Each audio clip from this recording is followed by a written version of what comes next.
After semi-successfully booting Windows 98 on this old Sony Z505, I thirst for more complication. And for an operating system that performs its titular duty of operating the entire system, drivers and all. I want to be able to test to see if my VirtualBox conversion methodology is a repeatable process, right? Because a solution's viability is measured entirely based on if you can repeat it or not.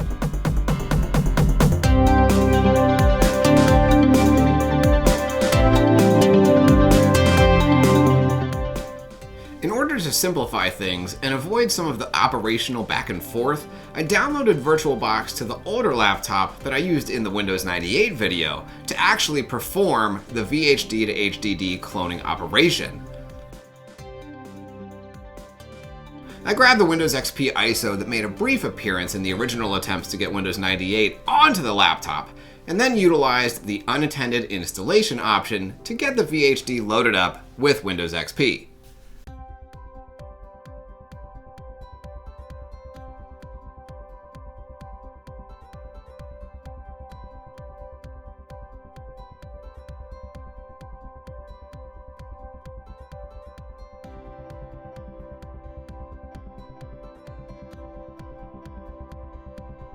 During the VirtualBox configuration, I did waffle a bit on the amount of RAM to allocate, and ultimately figured that it might be more successful to just allocate less RAM, since the target laptop only has 128 megabytes installed.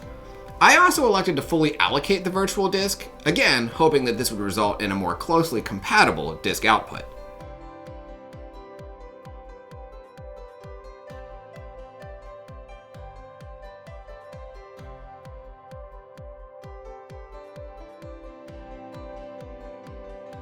Windows XP setup took a little longer this time since the hardware we were using was just a bit older.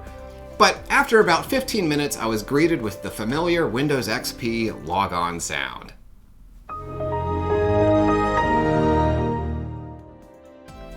And then a worryingly long command prompt window, which eventually did clear.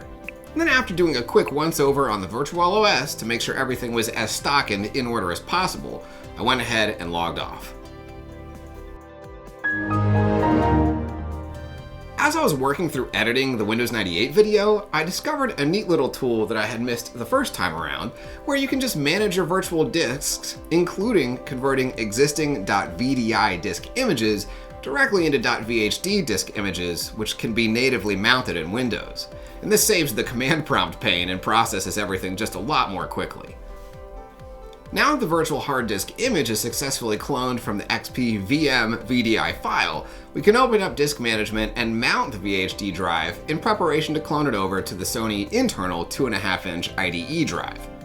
Speaking of, now it's time to break the 2.5-inch hard disk free of its purple prison for the dozenth time. I've gotten pretty good at this process, so it only took me about 5 minutes, but of course I've sped it up here.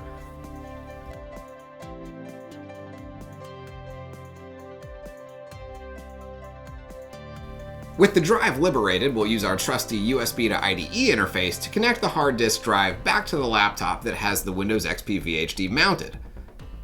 After ensuring that both our VHD and USB to IDE interfaces are both detected and properly mounted to the host laptop, we'll move into the free version of Acronis, provided with my crucial SSD, not sponsored, to configure the clone. Selecting the VHD as the source drive and the external IDE as the destination drive, I move forward through the formatting prompt and then used the cloning to use on another machine option. Again, just hoping for a more compatible outcome.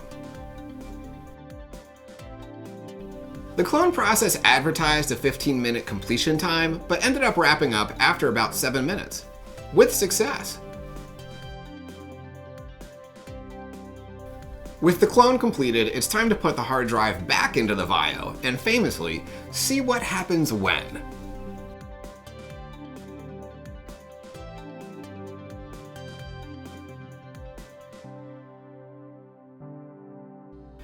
Again, with the practice I got from the last video, considering the disassembly and reassembly of this machine, the hard disk is back in with ease, and I booted the computer, and somewhat surprisingly, we immediately got the XP splash screen, without any BIOS fiddling or futzing. After the splash screen, I did get hit with a system time error, which I assume was related to the fact that the BIOS is in 1990 and the XP clone is in 2023.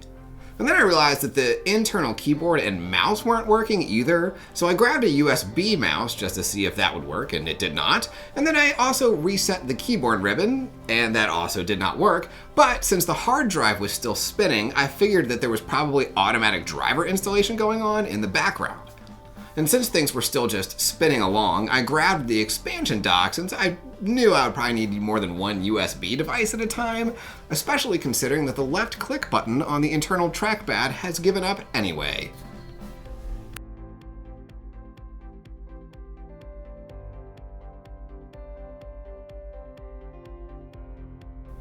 I'm not sure if it was me smashing the keyboard or a prompt timeout, but eventually I got past the system time error and to the Windows XP desktop, immediately being met with the VirtualBox guest extensions crashing, which would make perfect sense.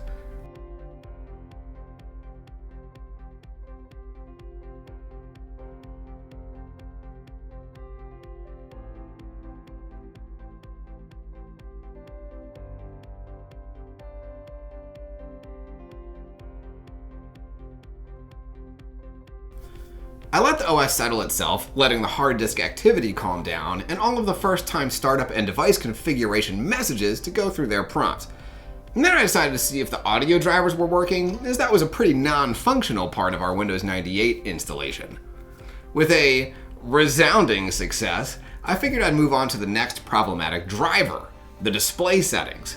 But I was encouraged to see that the NeoMagic graphics card had already been detected.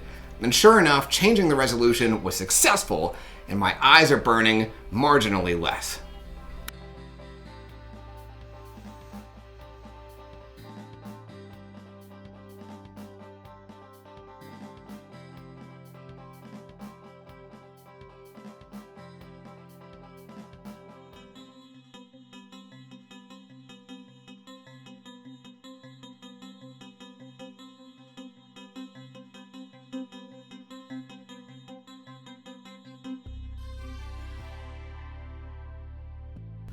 After doing a little more system customization and setting the clock to be in the correct year, I went ahead and restarted the computer, and the audio drivers had assuredly loaded in at this point.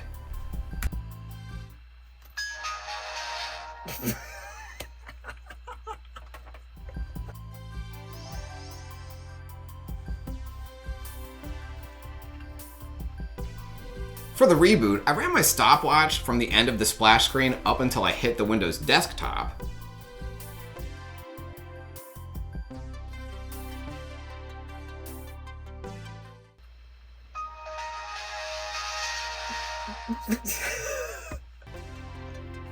And somewhat surprisingly, it only took about a minute, which seems pretty good from what I remember.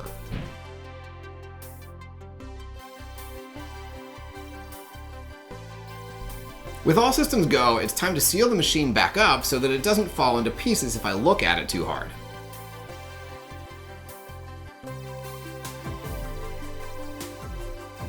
Unfortunately, it looks like something got jammed up under the keyboard, but I couldn't see anything, so I must have just broken a clip or something.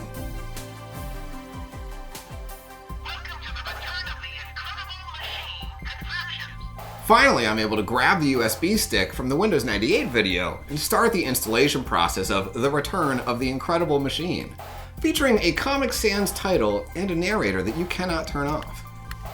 Unfortunately, I won't be able to take advantage of this exclusive AT&T WorldNet service since I don't have a phone line in my apartment. That's probably not the only reason why.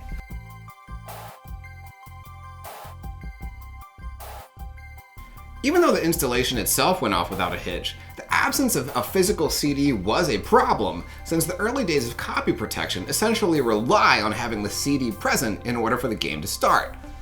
I remembered in my youth I used a program called Daemon Tools in order to mount disk images for perfectly legitimate purposes, so I went over to Internet Archive, grabbed the old 32-bit version of the application, mounted the disk image for the Incredible Machine, and sure enough, we're able to boot right in.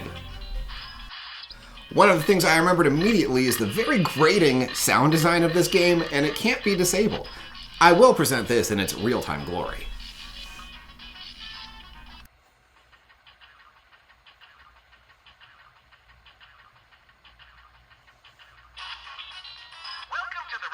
the incredible machine Contraptions. Hi, I'm the professor.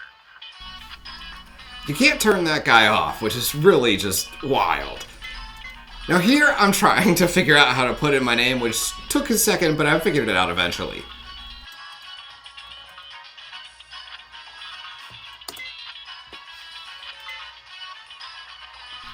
And now I can choose what kind of music I want. These were... oh, shit. Kind of fun.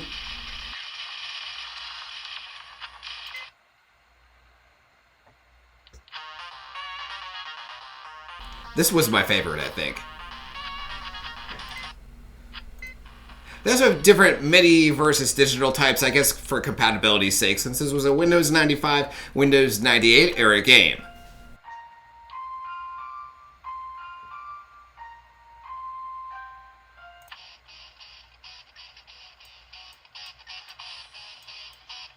Oh, hell yeah.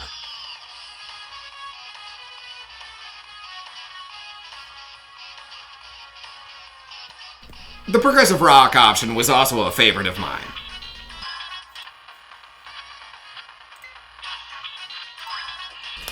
Not a ton of graphics options in this game, just full screen or not.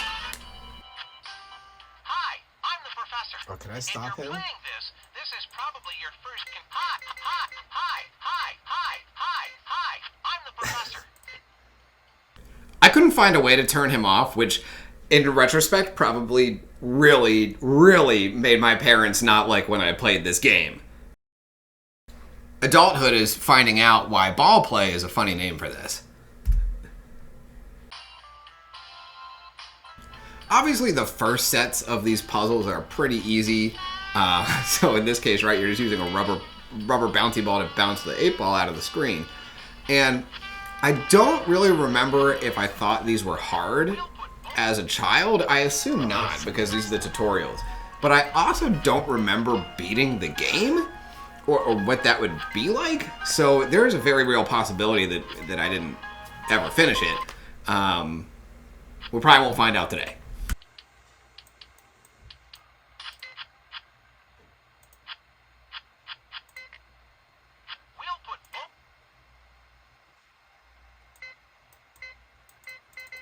Somewhat miraculous that they didn't call this one Balls in the Hole or something like that, based on the first title. When you click on it, blue arrows appear. Drag the arrows to enlarge it so the bowling ball will fall into the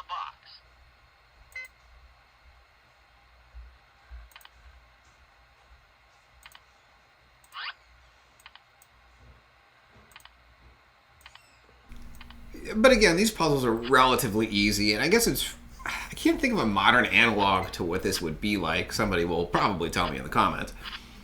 I also didn't remember that you could change air pressure or gravity, so I think that may have been a real shortcoming on my part as a child, because you probably have to use those methodologies in order to beat some of the levels.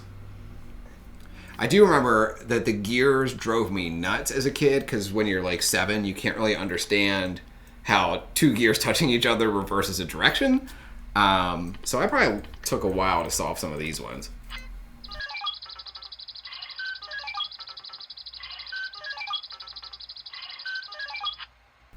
Regardless, there you have it. I got through some of the tutorials here, and then I got bored, so I decided we were just going to have enough of this. I am curious about what the 2-player was. I don't remember doing multiplayer. It wouldn't be a Windows XP adventure without a little bit of Space Cadet Pinball. And it really is a shame that they ditched this for such winning titles as Purple Place in Windows Vista, although that game was pretty fun. I haven't played Space Cadet in probably 15 years, so I was quite pleased with my score. I think I don't remember what a good score was. Finding out about the built-in VirtualBox disk management and cloning features was admittedly a bit of an embarrassment after how convoluted the command line operation was back when I did this for Windows 98. But I'm glad to discover it now, as it certainly lowers the barrier to entry to this no media installation methodology. It is quite a bit of fun exploring old operating systems and remembering the large portions of my youth that were spent tinkering in and subsequently blowing up installations of Windows XP. I think that box was pretty well destroyed by the time we had moved on to Windows Vista. Looking ahead, I think it might be fun to do some true benchmarking on this machine to see what we could really throw at it gaming-wise. In this era of Windows XP, my favorite game was Unreal Tournament, which I spent many an afternoon after school honing noobs and playing team death matches with my brother and his friends. If I could find a working copy, it does seem like the laptop technically has the minimum system requirements to run it. Let me know if you think that would be interesting or if we should move on to a different topic. Thanks so much for watching, and please feel free to reach out if you have any questions. And we'll see you next time.